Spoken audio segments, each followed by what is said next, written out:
Welcome back, everybody. Of course, during the pandemic, a lot of businesses heavily affected, and of course, that remains. We have with us this morning Stephen Emsch, Director of Venture Development. Thank you so much for being here. We really do appreciate your time. Of course, with the Indiana Economic Development Corp, this is something that I had just asked you. I wonder if a lot of businesses, I know some of them are really still struggling, but wondering if they maybe not know what's available, right? The program's out there to help them. Yeah, and that's a big reason why I'm here today, and thank you so much for having me on. We really want to spread the word of how we're here to help support small businesses. It's not lost on us that this is an incredibly difficult time for a lot of people.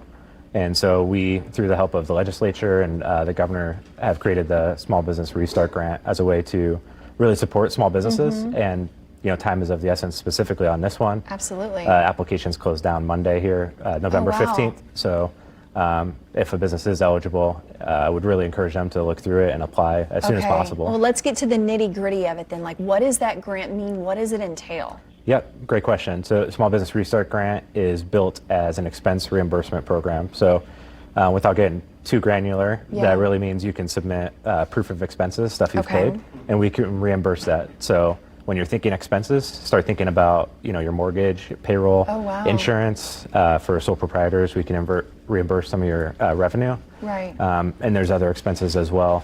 I would really encourage people to look at the full list to understand the impact for them. But the grant can cap out at $100,000 per company, which we hope is really significant for the companies that are involved. And that's what I wonder. Are there certain restrictions in terms of what types of businesses can and perhaps should apply as well? Yeah, so probably no surprise. It's made for small businesses, as the name would suggest. Though, in this instance, that's defined as businesses with less than $10 million in revenue in 2019, or less than 100 employees in 2019 as well.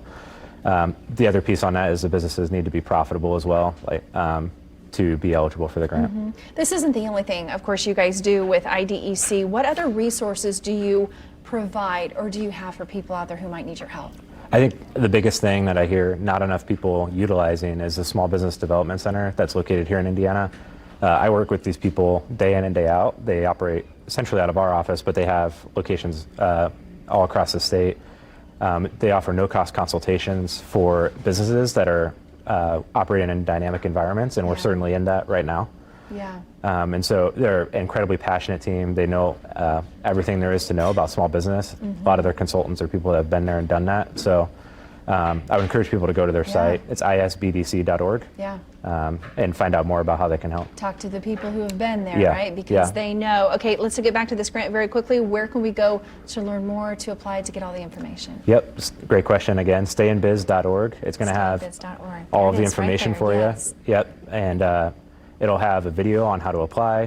There's a page available in Spanish as well, if that's your language, and FAQs. It should be a great resource for anybody looking to learn more. Walking you through step by step, helping you get back out there. Well, thank you so much for your time, your knowledge and expertise. Rather, I know a lot of small businesses out there appreciate it. Yep.